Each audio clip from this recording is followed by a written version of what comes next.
Salut, bienvenue sur Review. Donc aujourd'hui on va analyser ensemble, du moins on va faire un petit tour d'horizon de la machine Asus Taichi. Donc l'Asus Taichi, qu'est-ce que c'est? C'est un ultrabook hybride. Hybride parce qu'il permet de combiner à la fois une tablette et un PC portable. Donc là, la seule différence par rapport à certaines machines qu'on a pu voir chez Dell ou chez Lenovo par exemple, plutôt que d'avoir un seul écran qui pivote, ici on a deux écrans, un à l'extérieur et un autre à l'intérieur de la machine. Donc l'écran externe, le voici, le voilà. Donc une dalle de 11,6 pouces Full HD, donc 1920 par 1080 pixels, avec un revêtement Gorilla Glass. Juste en dessous, une webcam de 5 mégapixels, donc on a vraiment une vraie tablette tactile là. Alors qu'est-ce qu'on peut dire de plus? On va déjà faire un petit tour de la machine. De ce côté, le bouton de mise sous tension, avec une petite LED juste à côté. Un port mini HDMI, un port USB 3 et la fiche d'alimentation. À l'arrière, circuler, il n'y a rien à voir. De l'autre côté, un combo jack 3.5, une autre fiche USB 3.0, un connecteur mini VGA, un bouton pour le réglage du volume et un autre bouton, plutôt un switch, pour désactiver l'écran externe. Donc grâce au petit bouton de volume, on a vraiment une vraie utilisation type tablette. Hein. Si on utilise l'écran externe, on peut régler le volume sans avoir à ouvrir le PC. C'est plutôt sympa. À l'avant, là encore, rien du tout. Circuler, il n'y a encore rien à voir. Juste en dessous, voilà. Donc là, on se retrouve donc avec le backplate du PC, des pads en caoutchouc pour la glisse, enfin antidérapant du moins.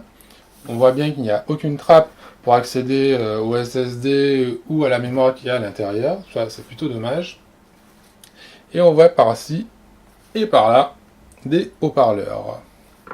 Donc, on remet ça comme ceci. Donc voilà, une petite machine qui ne dépasse pas les 1,74 mm d'épaisseur et une machine qui tourne sous Windows 8 Pro. Donc qui dit Windows 8 Pro dit configuration x86 et donc pas de l'ARM comme sur une tablette Surface en Windows RT par exemple. Donc à l'intérieur on se retrouve avec un Core i5 3317U à 1,7 GHz avec 4 Go de RAM, un SSD de 128 Go. Voilà. Donc on va ouvrir notre petite machine et voilà, hop. Et comme vous pouvez le voir, on a l'écran qui s'allume automatiquement et un clavier rétro-éclairé. Donc un petit mot sur l'écran tout d'abord. Donc c'est aussi un écran de 11,6 pouces. Là encore en Full HD, donc 1920 par 1080. Contrairement à l'écran externe, celui-là il est mat, donc pas de revêtement Gorilla Glass, pas de tactile, mais un revêtement mat plutôt intéressant si on veut travailler en extérieur. La définition offre un confort plutôt sympa, on peut afficher pas mal d'icônes, pas mal de documents à l'écran, ça c'est bien. Alors, du côté du clavier, donc un clavier rétro-éclairé avec des touches chiclettes, plutôt agréable à manipuler.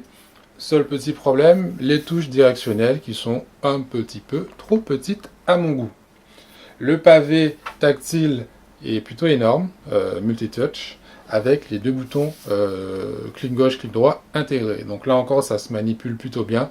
C'est agréable, c'est précis. Rien à dire de ce côté. Point de vue finition, la machine en elle-même est bien finie, c'est de l'Asus, ça se voit. De l'alu brossé, des assemblages excellents, pas de bruit parasite. Une machine relativement rigide, même pour l'écran. Donc c'est agréable et ça respire la bonne qualité de fabrication, quoi. Donc comment on passe sinon à l'écran externe? C'est plutôt simple puisqu'on a plusieurs modes. Donc là j'ai un des modes qui est activé, donc je vais vous montrer ça tout de suite. Je fais ça. Et automatiquement j'ai mon écran externe qui prend le relais.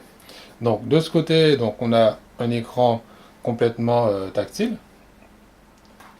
On va, hop, juste là, accéder à la fameuse charm bar de Windows 8. Donc là, vous voyez un petit bouton. C'est un raccourci Asus qui va disparaître sur la version définitive de la tablette, puisque Microsoft ne veut pas qu'on touche à sa charm bar. C'est plutôt dommage, puisque ce bouton permet d'accéder aux paramètres Asus, un panneau pensé par le fabricant pour jouer sur le Wi-Fi, sur la luminosité, sur le volume, sur les paramètres, l'économie d'énergie, etc. Et aussi sur les différents modes pour exploiter les deux écrans. Donc on a 4 modes. Le mode de base avec l'écran interne qui est allumé et l'écran externe qui reste éteint. Le deuxième mode qui est le mode que j'ai utilisé pour cette présentation où on a un switch, on est à l'intérieur, on a le PC ouvert, on utilise l'écran intérieur, on rabat le clapet et le PC et l'écran externe prend le relais.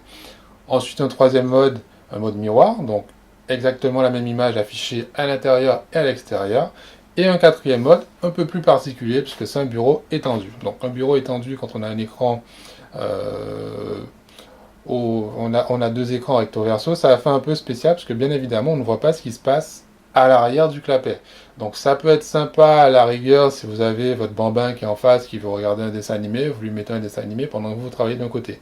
À part cette utilisation-là, moi je pêche un petit peu. Donc voilà, cette partie, hop, là je me suis planté, est tactile. Voilà. Donc bizarrement, l'interface Asus rame un petit peu. Par contre, l'interface Windows 8, elle, est parfaitement fluide. Donc du Windows 8, tout ce qu'il y a de plus classique, hein, avec les raccourcis, les tuiles, etc., etc. Donc avec le Taichi, on a une vraie tablette sur Windows 8, donc avec tout le confort de Windows 8, hein, le store, etc. Un vrai PC portable, donc là encore avec tout le confort d'un Ultrabook, une machine légère, une machine relativement performante. Grâce au Core i5, on peut regarder de la vidéo Full HD, que ce soit sur le PC que sur un téléviseur. L'avantage, c'est que là, on a deux écrans Full HD, donc on imagine dans l'avion, vous passez par l'écran externe, vous regardez votre film tranquillement. Vous êtes à la maison, vous branchez une prise HDMI et vous voilà sur votre grand téléviseur. Côté jeux vidéo, là encore, c'est du Core i5 hein, avec une puce intégrée Intel, donc faut pas vous attendre à faire tourner un Far Cry 3 ou un Battlefield 3, là laissez tomber. Par contre, des jeux un petit peu plus anciens, ça tournera sans problème. Street Fighter, on est à peu près à 30 images par seconde, ça reste jouable. Voilà. Après, bien sûr, vous avez tous les petits jeux flash que vous pourrez trouver sur le store qui, eux, tourneront sans le moindre problème. Donc voilà ce qu'on peut dire pour l'instant sur cette machine.